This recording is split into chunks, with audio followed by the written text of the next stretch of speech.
Okay, I think as many of you know, today is International Transgender Day of Visibility, and we proudly recognize transgender and gender non-conforming people and their continued struggle for a life of equality, security, and dignity.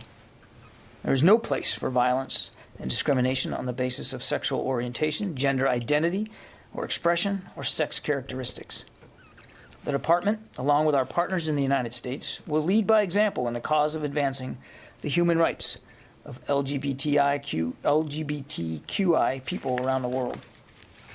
Now, I think you all remember back in January, the President issued 2 executive orders impacting departmental policy with respect to transgender individuals. Executive Order 13988, which is entitled Preventing and Combating Discrimination on the Basis of Gender Identity or Sexual Orientation, and Executive Order 14004, entitled Enabling All Qualified Americans to Serve Their Country in Uniform. In response to those executive orders, the Department immediately issued interim guidance to hold in abeyance any adverse personnel actions initiated under previous departmental policy and directed the identification and review of records of any member involuntarily separated, discharged, or denied reenlistment based on gender identity. This review effort, is ongoing. The Department also identified and initiated revision to 2 DoD instructions that affected the military service of transgender individuals. DoD Instruction 6130.03, Volume 1, is entitled Medical Standards for Military Service, Appointment, Enlistment, or Induction, and DoD Instruction 1300.28, which is entitled In-Service Transition for Transgender Service Members. Now, today, the Department is announcing the publication of revised editions of these 2 instructions. The revised policies in these instructions restore the Department's original 2016 policies regarding transgender service. Specifically, they prohibit discrimination on the basis of gender identity or an individual's identification as transgender. They provide a means by which to access into the military in one's self-identified gender, provided all appropriate standards are met. They provide a path for those in service for medical treatment, gender transition, and recognition in one's self-identified gender, and they seek to protect the privacy of all service members and to treat them with dignity and respect at all times. Now, these policies will be effective in 30 days, affording the military services the necessary time to update service-level policies and provide guidance to commanders, service members, medical professionals, and other communities of practice as appropriate. During this period, the Department's interim guidance, issued on January 29th of this year, remains in effect. Secretary of Defense strongly believes that the all-volunteer force thrives when it is composed of diverse Americans who can meet the high standards for military service, in an inclusive force that strengthens our national security posture.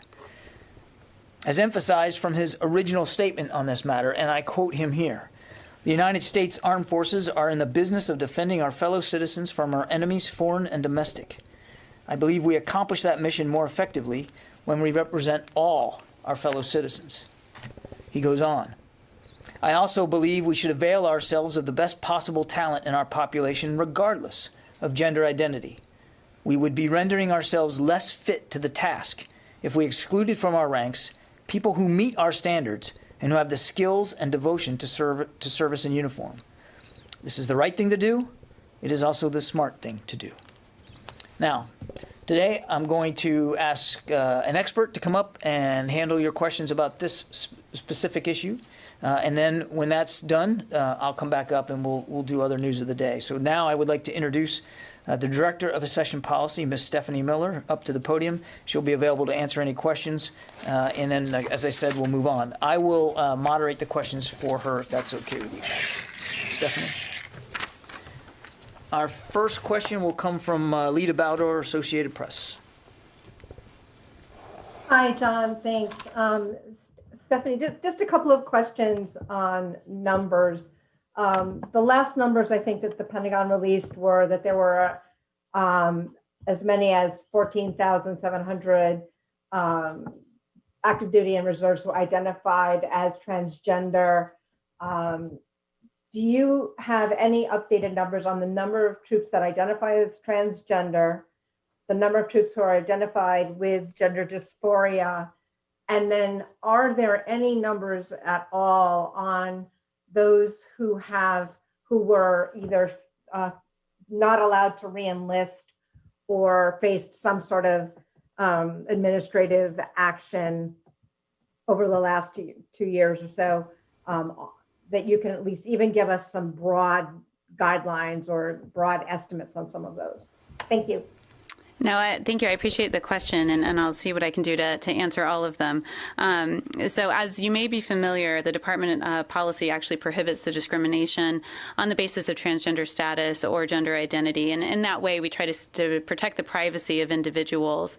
But a subset of the transgender population are those that have been medically diagnosed with a diagnosis of gender dysphoria and may be seeking or have completed medical care.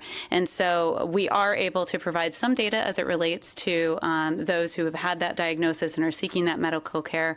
And the updated numbers we have are about 2,200 inside the military services. As it pertains to the department's continuing review of records of individuals who may have been adversely impacted under the previous policy, that work is ongoing, and so we're not prepared to offer any data on that at this time. If an individual has not been contacted but feels as though that they were adversely impacted, we certainly encourage them to reach out to the service concerned or directly to the department, such that we may have a conversation directly with that individual. Can I just get a follow-up? I just want to clarify, Stephanie, when you say 2,200, you said inside all the military services. Does that include Guard and Reserve, or is that just active duty? Do you know?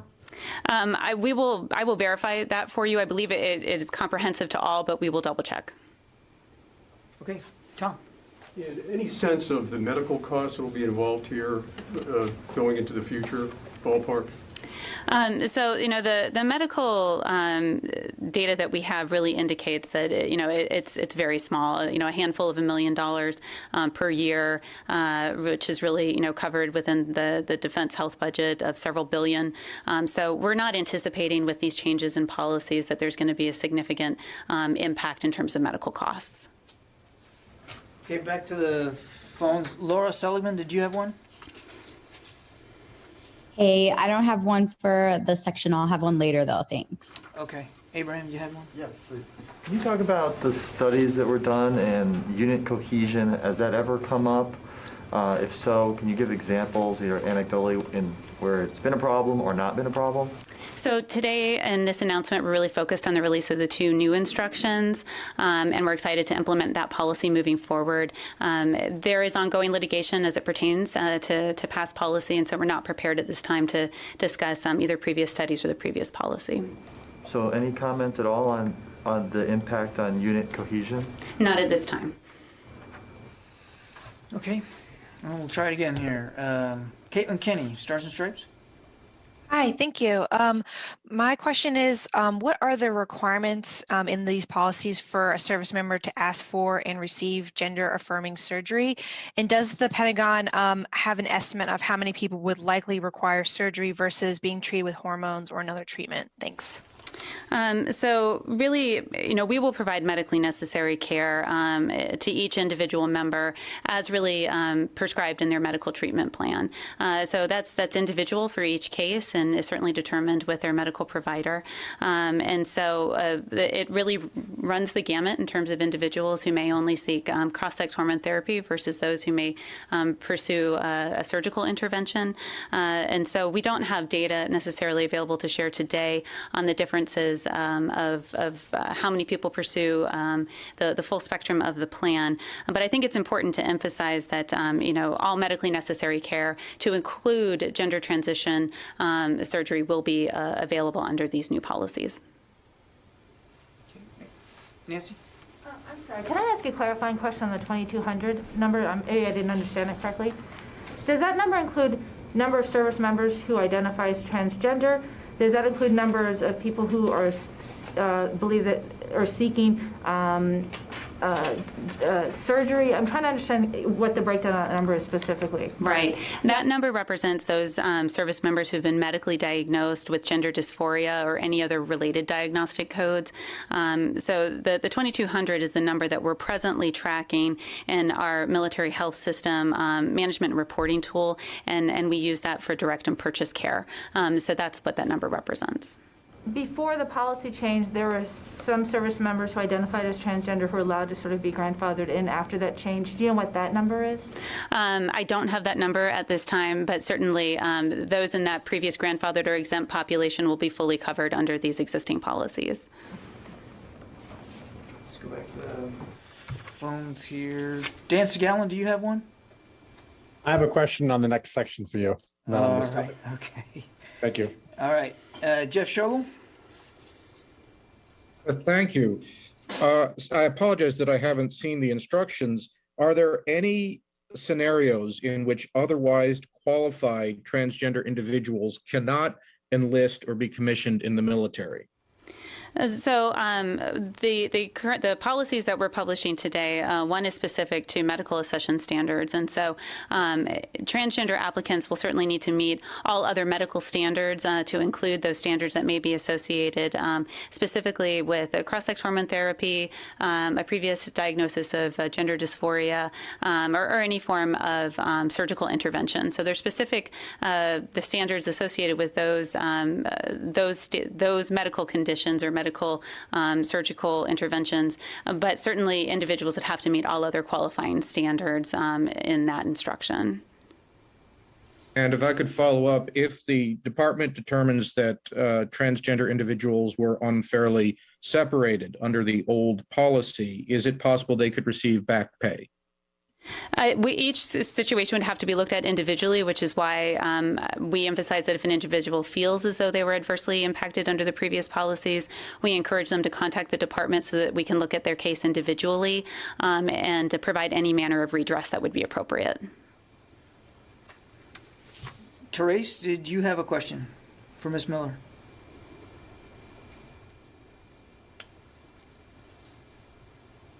Okay. Dan Segallen, PBS. My apologies. I was having issues with my unmute button. Can you hear me? I got you now. Do you have a question for Ms. Miller? Yes, I actually have a question for the next section. Okay. Thank you. Dan Segallen. No, I've got a question for the next section. Steve Losey. Hi, yes. Do you anticipate any issues regarding the deployment of people who are transgender or at any stage in the process?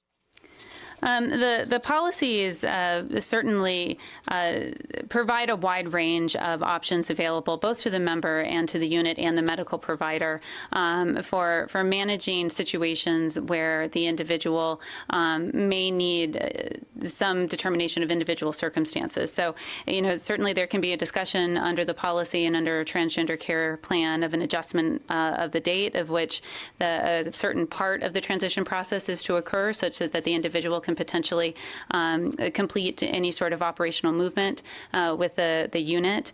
There's the opportunity to advise the service member of the availability of options for extended leave status or participation in other voluntary absence programs. As needed, there could be an arrangement for a transfer to another organization, command, location, or duty status as needed. And really, when all of that is not appropriate, then there could be a discussion about other courses of action. But we truly believe that under the auspices of the policy that there is flexibility in most cases to work with the individual concerned and the unit. Thank you. You got another one, Abram? Yeah, please. So the policy change allows for service members to serve in their self-identified gender. So practically, how will that be implemented? And how long will it take to implement that? And also, would you talk a little bit about your office, your position? How long has that been about? How many people are in that office? Thank you. Sure. So the current policy is very closely aligned to the original 2016 policy and the policy that was in place for the exempt population or the grandfathered population that we spoke about previously. So the department has been operating for a number of years in support of transgender service members and affecting that medical transition as needed. And so when you have the opportunity to review the policies, which I encourage you to do, it really defines how that process works. And it starts with working with the medical provider and receiving that diagnosis of gender dysphoria. And then the medical provider or a team then designs a medical transition treatment plan. And that usually includes, the primary care provider, an endocrinologist, surgical specialist, and even case managers. We have wonderful teams that are led by regional chairs across the Defense Department and major MTFs that really specialize in this and are prepared to work with service members to help have a successful transition. And so once they design that plan, then they work with the unit concerned and the commander, making sure that they are looking at the timing of different interventions. And as I mentioned before, whether or not there needs to be an adjustment to any of that to help support the service member and support the unit. And then the command supports the individual as they affect that transition. So your office has been around for a number of years? My office has been around for, yes, a number of years. And while I am directly responsible for all aspects of military sessions policy, so essentially any way that you can come into the military officer enlisted, because our office has a lot of expertise in terms of the medical standards, our office was asked to really lead the drafting effort on this policy. All right, thank you. Okay, back to the phones. Alex, do you have one for Ms. Miller?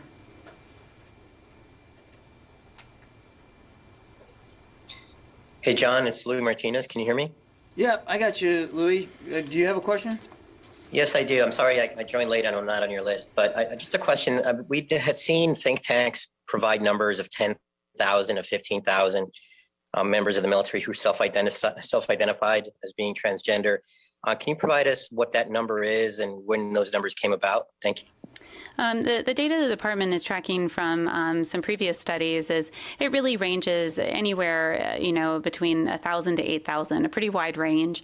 And so that really covers the gamut of individuals who may self-identify as transgender, but not necessarily who choose to seek a medical transition, or those who choose to seek a full medical transition. So it's a pretty wide range. So can I ask, what is this 14,000 number that I've seen somewhere else? The department had previously released information as to, again, the number of individuals in our medical health system that had received a diagnosis of gender dysphoria. And as we were talking about a little bit earlier, the more recent numbers we have on that is about 2,200. Thank you. Okay, Tom from Talk Media.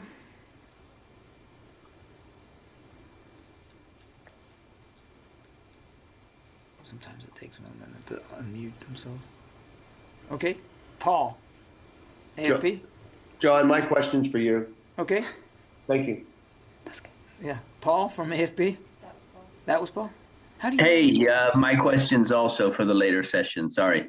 All right, great. I think we've exhausted your questions for today. So thanks very much. Of course, happy to help. Thank you. Thank you so much. Okay. A couple of other items just that I want to mention. The current year 2020 quarterly fourth quarter suicide report has been published on our site. The number of suicide deaths in the current report are preliminary and subject to change, as previously unknown cases are reported and some known cases are further investigated. In the report, you'll see that in the quarter, and again, these numbers may likely vary as time goes on, there were 99 deaths by suicide in the active component, 57 in the reserve component. But at this time, it's too early to determine whether suicide rates are going to show an increase or a decrease for calendar year 2020. Anyway, it's up on our site, and you're welcome to look at it. Bottom line is, of course, that the health, safety, and well-being of our military community is paramount to the readiness of our force. And every death by suicide is a tragedy, and everyone results in a grieving family for which we share that grief. Also today, I wanted to let you know that the Secretary spoke with his Indonesian counterpart, the Indonesian Minister of Defense, Prabowo Subianto, on the phone to reaffirm the importance of the bilateral defense relationship. The minister congratulated Secretary Austin on his appointment as Secretary of Defense, and Secretary Austin expressed his condolences for the recent terrorist attacks in Makassar and Jakarta. Secretary Austin and Minister Prabowo discussed the regional security environment, including the challenging situation in the South China Sea, as well as bilateral defense cooperation. And with that, we'll take some questions. Lee, did you have one for me? Sorry, no, I got one already. I'll let someone else ask. Go ahead. Okay. Megan. General Van Herk was here a couple weeks ago. He said DHS had given them a new request for an extension of troops on the border. Has that moved along at all? I don't have any updates for you on that. Yeah, Tom? John, the extremism stand down is wrapping up, I guess, in the next few days. Has the Secretary received any preliminary information from these stand downs across the services? Will there be some sort of a report when this is all wrapped up? And talk about the next steps, if there are any. All fair questions, Tom. He's received some anecdotal feedback from the services as he's been obviously meeting with service chiefs and acting service secretaries on a routine basis about lots of issues. We expect that he will have a more formalized chance to get feedback from the service chiefs next week, where they can report back more of what they've learned and how they felt the stand downs went from their perspectives. And that hasn't happened yet. But I don't anticipate a written report that will come out of this. Again, it's going to be a conversation with the service chiefs about what they saw, what they learned, and whatever inputs they want to provide to him for his thinking. And I won't get ahead of that thinking. That discussion will certainly inform the way forward. As I've said before, the Secretary wants to make this a continuous focus for the department. That it's something he considers a leadership issue, something that we should be thinking about and acting on every single day, and sort of in an iterative way, and not necessarily in some sort of time-bound function. So, I suspect, as I said yesterday, we'll have more to talk about in terms of specific pursuits.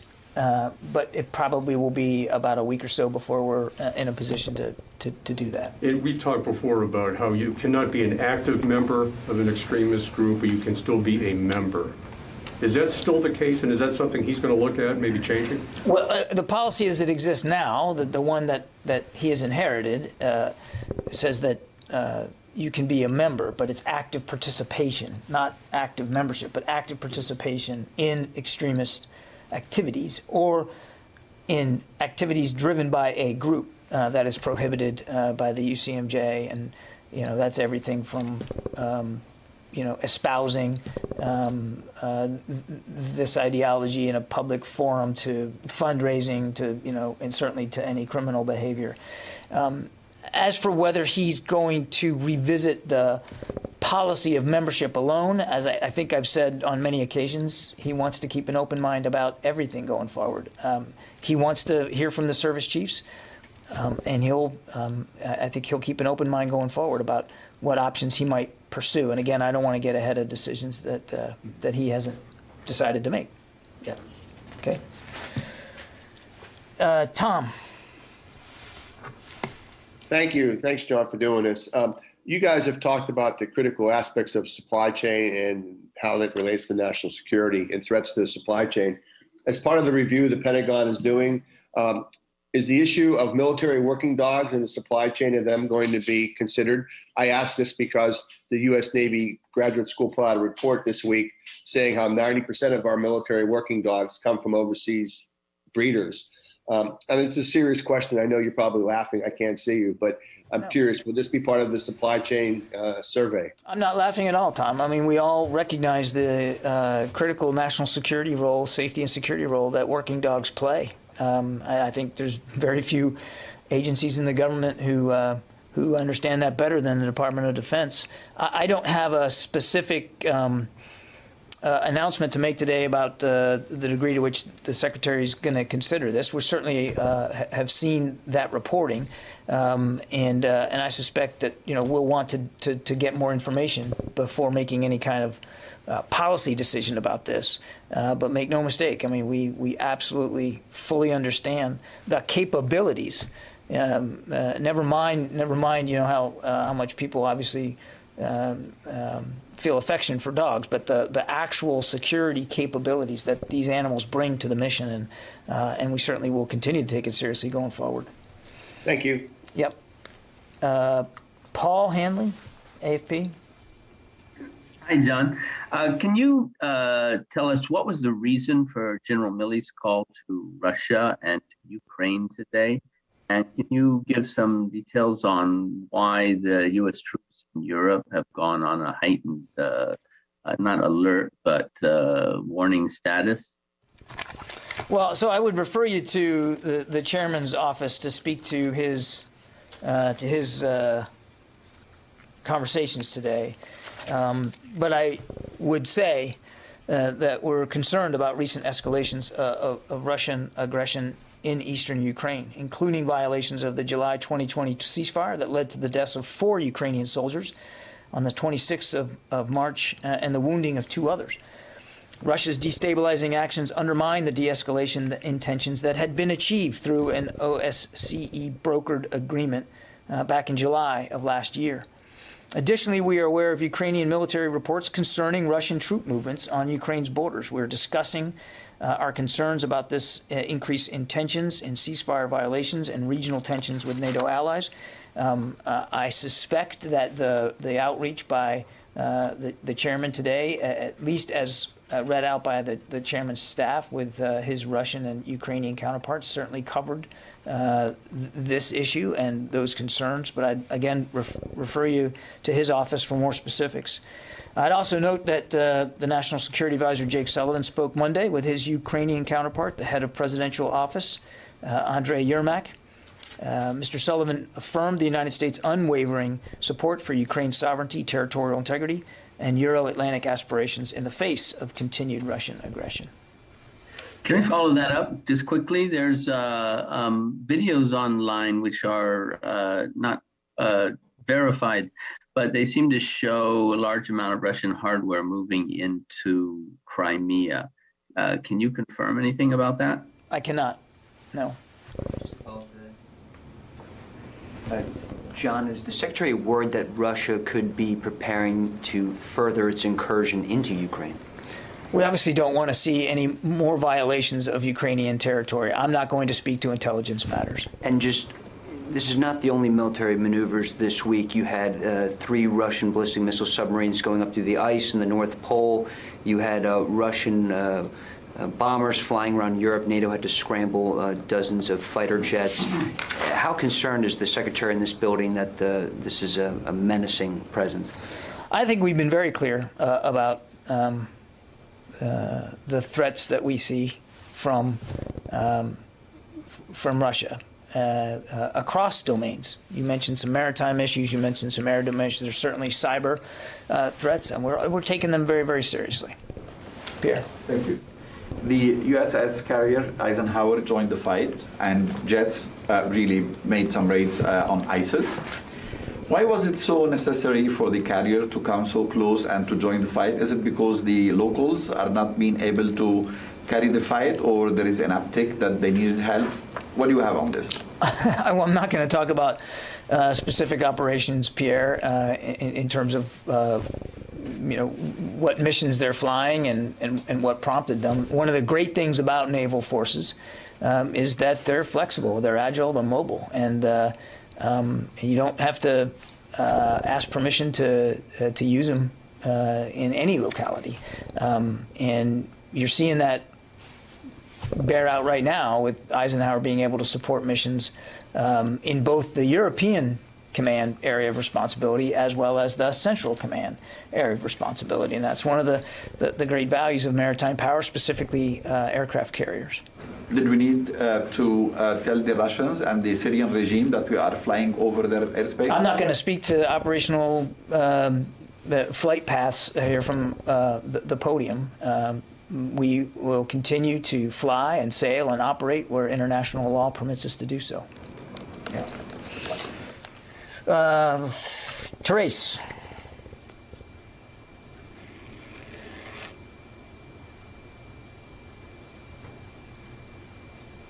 No question for me. Thank you. Okay, Dan Segallen. John, when Lynn Rosenthal spoke in this room a week and a half ago, she talked about how she was probably going to pick 2 more people to be on her commission, and I'm wondering if there's any news on that. Where do things stand on that? I don't have an update. I will ask Lynn and see if we have something to get back to you on that.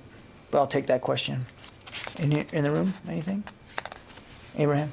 Yeah, with those Russian movements on the eastern flank of NATO, has that affected the Defender exercise preparations that are going on to move lots of hardware and soldiers to an area in the Balkans? I'm not aware of any effect, but I would point you to European Command to speak to that with more specificity. Lucas, did you have one? Yeah, Larry Kudlow earlier today on Fox said he's expecting a 10% cut in the defense budget. Can you confirm that? Is that under consideration? I can't confirm anything specific related to the budget. When the Office of Management and Budget releases more information, then we can speak to that, but I'm not going to get ahead of that process. Have you heard any rumors about $80 billion being shaved off? Nice try. No, I'm simply not going to speculate about the budget. We're just not at that point in the process right now, and when we get to that point, we'll certainly talk with more specificity with you. Alex?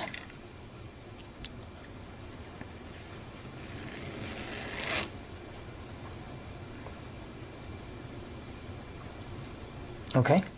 Laura, you had something. Yes, I did. Thanks, John. I just wanted to follow up on the situation in Eastern Europe. Do you have any information to provide about what type of Russian equipment you are seeing built up? Have they had any interaction with U.S. personnel, whether kinetic or electronic interference, and how are our personnel responding? I have nothing to report with respect to any interactions with U.S. personnel. I mean, these are Ukrainian military reports concerning Russian troop movements on Ukraine's borders. So I know of no interaction with American forces whatsoever. I am not going to speak to intelligence matters in terms of specifically what is being reported with respect to those troop movements. Again, these are Ukrainian military reports that that there have been Russian movements there on that border. And again, I don't think it wouldn't be prudent for me to go into any more detail than that. Do you have information that this is more than just a training exercise on the part of the Russians? I think that's one of the reasons why, as I said, we've reached out to Russia to try to gain a little bit more clarity on what exactly is going on, and I'm not prepared right now to speak to the specifics of those conversations as they have just started. Nancy. Is Secretary Austin going to speak to his Russian counterpart? I have no calls. I have no calls for the Secretary to announce or speak to today. Nancy. Can I follow up on that? Are we to take, because in the statement you read earlier, you said that we have concerns and we're sharing them with our NATO allies. Are we to take that from that then those concerns will be expressed primarily through the State Department, or because we've heard of calls now from General Milley, but she said no anticipated calls with General or Secretary. I don't have any calls by the Secretary to speak to today. I think you did see that Chairman Milley made calls to his both Russian and Ukrainian counterparts, and I think it's safe to assume that this was certainly a topic of those discussions. Again, I'd point you to his staff for more detail on that. And then a colleague of mine asked earlier why European Command raised the watch level. I was wondering if you could address that, please. So I can't speak to specifics in terms of the reports about them raising it to a certain level. But just process-wise, so that everybody understands, a watch condition, otherwise known as watch con, basically expresses a combatant commander's concern about a potential threat and the ability to provide future warning. So by setting a WatchCon, basically the commander is better able to identify and track the threat and alert decision makers to emerging concerns. So it's a way of improving and increasing a leader's visibility, noting that there's something worth watching. And the word watch is the operative word in there. That's what a WatchCon is. I can't confirm or speak specifically to what General Walters did or didn't do with respect to his WatchCon levels. Okay. Okay. Oh, I'm sorry. I had one more. Jack from Foreign Policy. Hey, John, before you go, quick follow-up on, you said Secretary Austin spoke with his Indonesian counterpart today. I want to make sure I heard you correctly. Is that the first time they've spoken? It is. Okay, thank you. You're welcome. Jack, did you have one? Yeah, actually, just on Myanmar real fast. John, is there any role, or does the Secretary see any role for the U.S. military to stop what looks like a potential civil war there? I know of no role for the U.S. military with respect to what's going on in Burma. You did see, however, the chiefs of defense from several different nations, including ours, General Milley, make a very firm declarative statement about what the international community's expectations are for a professional military. We certainly want to see an end to this violence against the people of Burma and a return to democracy. And the military right now, we're calling on the military to effect exactly those two things. All right. Thanks, everybody.